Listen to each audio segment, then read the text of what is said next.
Over में 70 run, अगर ये सिंगल भी करते हैं, सेंसिबल बैटिंग करते हैं, तो आप समझते हैं कि इतना मुश्किल नहीं होना चाहिए? इस सिचुएशन से तो मुश्किल नहीं होना चाहिए।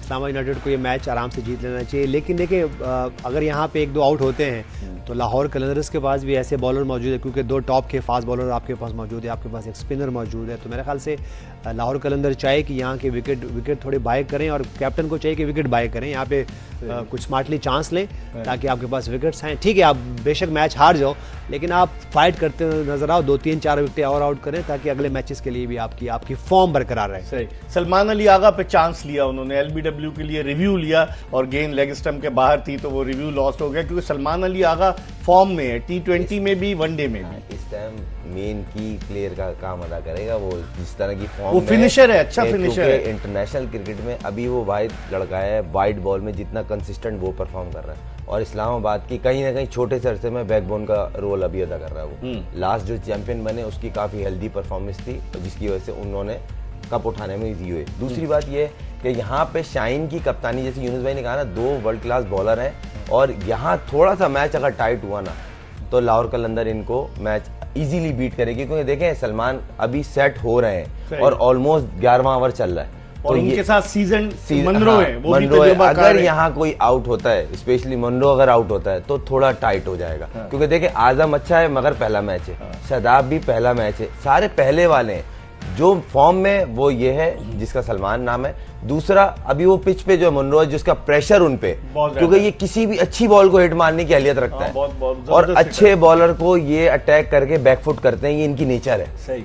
शादाब की बात की यूनुस, इन्होंने, खुर्रम ने, Shadab as a batting allrounder नहीं आया, बॉलिंग ऑलराउंडर आया। आज भी उसने जो गेंदें की, शुरू में पहली गेंद बहुत शॉर्ट ऑफ लेंथ थी, छक्का खा लिया, वो उस तरह की फॉर्म में नजर नहीं आ रहा। आप क्या समझते हैं, प्रेशर है उस पर, परफॉर्म नहीं कर पा रहा है इंटरनेशनल क्रिकेट में, जिसकी वजह से दबाव बढ़ता जा रहा है? शादाब मेरे ख्याल से आज तो 3 ओवर 25 रन दिए, आउट भी किए हैं आज तो। मेरे ख्याल से देखिए, फॉर्म आप कैसे गेन करते हो, देखिए फॉर्म इसी तरह गेन करते हैं। देखिए जब आपकी डोमेस्टिक हो रही होती है, या उसके बाद जिस तरह PSL है, वो आए, उनको ये समझना है शादाब खान को कि वो बॉलिंग ऑलराउंडर है, is not a batting allrounder. अगर वो अपने थोड़ा सा इस पे फोकस करें, मैं ये नहीं कह रहा हूँ कि उनकी बैटिंग ठीक है, वो फील्डर भी ज़बरदस्त है, उसके बाद उनका जो मेन जॉब है वो बॉलिंग है। अगर वो बॉलिंग में आके परफॉर्म करते हैं तो वो उस बॉलिंग से वो और ज़रा बूस्टअप होगी उनकी बैटिंग में, और ज़रा बूस्टअप होगी उनकी बॉलिंग में, और उसके बाद उनकी जो, क्योंकि कैप्टन भी है, तो उनकी वो जो कैप्टनसी और बेहतर होगी। तो मेरे ख्याल से उनको ये समझना है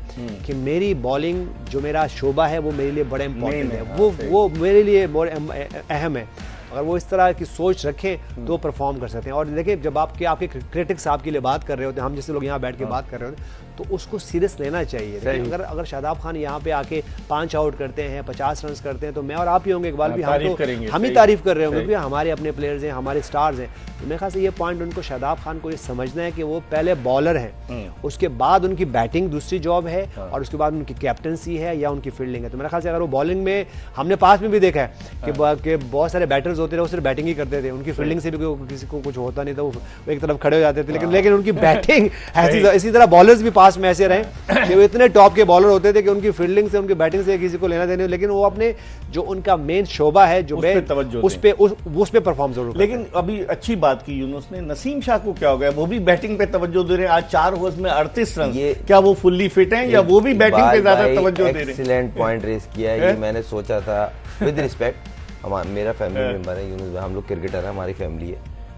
नसीम शाह की फील्डिंग को हुआ क्या, मुझे समझ से बाहर। कैच भी उसने एक आगे और गिरा। अक्सरियत में आउटडोर फील्ड जो करते हैं ना, ये बाउंड्रीज एरिया में, इनके कैच अक्सरियत में जो आता है वो ड्रॉप हो जाता है। आज भी उनको वो कैच जज नहीं हुआ, लेट मूव किए और वो ड्रॉप हो गए। अगर वो लड़का खड़ा हो जाता, वो ठीक ठाक डैमेज करता, क्योंकि पहला शॉट उसका कनेक्ट हो गया था, वो आउट हो गया, उनकी पार्टनरशिप नहीं लगी, वो एक अलग चक्कर है। फिर इसका सर्कल में भी एक कैच करा, सीधी बॉल फंबल हो जाती है, कुछ ना कुछ चक्कर है, वो बैटिंग पे ज्यादा चले। वही यूनुस भाई वाली बात ना, कि बैटिंग बॉलिंग एक अलग चीज है, फील्डिंग एक वाहिद ऐसी चीज है जो जितनी भी अपनी इंडिविजुअली मेहनत होती है या पार्टिसिपेशन होती है, कितने कैचेस अब इससे अंदाजा लगाए ना। और दूसरी बात ये, मुझे ऐसा लग रहा है शायद उनको लेट जज होने की हो रही है प्रॉब्लम। अच्छा। क्योंकि देखें, मुस्तकिल वाइड बॉल में बॉलिंग का क्या कहेंगे? चले फील्डिंग की बात, असल तो बॉलर है ना नसीम शाह, 4 ओवर में 38 रन। देखें, बॉलिंग करेंगे, जब से ये इंजरी के बाद से आया ना, इनका कोई एक आध मैच एक्सेप्शनल जाता है, उसके बाद ये एवरेज बॉलर लगना शुरू हो जाते सही। हैं, खास तौर शॉर्ट वर्जन में जहां इनको 2 शॉटें लगती है ना, तो इनकी लेंथ पीछे हो जाती है, लाइन बाहर हो जाती है,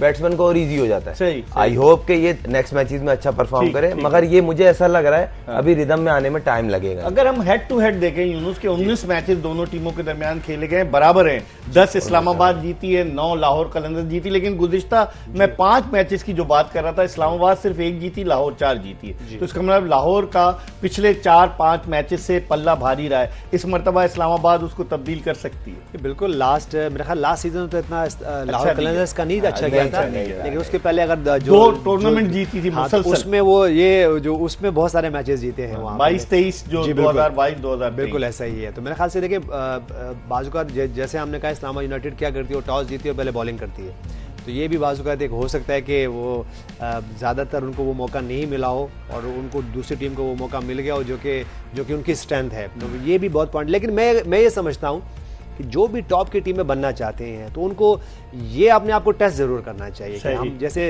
इस्लामाबाद यूनाइटेड है कि वो टॉस जीत के पहले फील्डिंग करती है और फिर चेस करती है, पहले बैटिंग भी कर सकती है। फिर ये होता है, फिर आप एक्सपोज होते हैं। वो ये कहते हैं बाजू का कैप्टन ये कहते हैं टॉस जीतेंगे हम इनको बैटिंग कराएंगे और फिर जो है ना फिर हम चेस करेंगे। तो मेरे ख्याल से ये जो एक फार्मूला है इसको चेंज अपने आप को टेस्ट करना चाहिए कि देखिए हम चेस भी कर सकते हैं, लेकिन हम पोस्ट भी कर सकते हैं और पोस्ट में भी हम डिफेंड भी कर सकते हैं।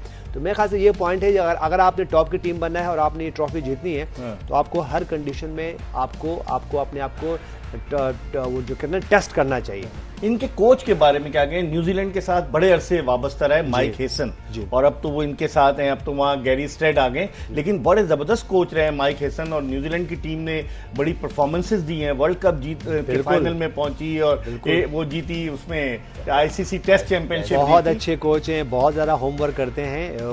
हम ये नहीं कहेंगे कि बहुत बड़ा नाम नहीं है, बहुत बड़ा नाम है, क्योंकि देखिए उन्होंने बहुत सारी विक्ट्री न्यूजीलैंड की टीम को दिलाई है और बहुत होमवर्क करते हैं और बहुत लो प्रोफाइल रहते हैं, लेकिन वो अपने काम में लगे होते हैं। उनको पता होता है कि जो बॉलर्स की जो प्लान्स हैं, जो बैटर्स के प्लान है, इवन फील्डिंग के प्लान्स उनके पास मौजूद होते हैं और कैप्टन्स को बहुत अच्छा जो है ना वो सर्व करते हैं और उनको जो है ना ब्रीफ करते हैं। तो मेरे ख्याल से ऐसे कोचेस का बहुत ज़रूरी, क्योंकि देखिए चाहे इंटरनेशनल टीम्स हों या इस तरह की लीग्स हों, उसमें ये ज़रूरी नहीं कि बहुत बड़ा नाम हो, आपको हेल्पर बहुत अच्छा चाहिए होता है। और वो अगर आपका कोच, जो हम कुछ कोचेस की बात करते हैं, हमने कल बात की बॉब वुलमर की बात की, रिचर्ड पाइबस की बात की, तो ठीक है वो क्रिकेट भी खेले हुए थे, उनका नाम भी बड़ा था, लेकिन वो अपना होमवर्क भी बहुत अच्छा करते थे और वो हर प्लेयर के लिए वो उनकी रिस्पॉन्सिबिलिटी होती थी, वो रिस्पॉन्सिबल होते थे कि हम सब के लिए वो प्लान लेके आते थे और फिर वो हमें जो है वो हमें एग्री करते थे कि देखिए ये जो हम प्लान लाए हैं as a team, as a personal, एक इंडिविजुअल, ये आपके लिए बेनिफिशियरी है।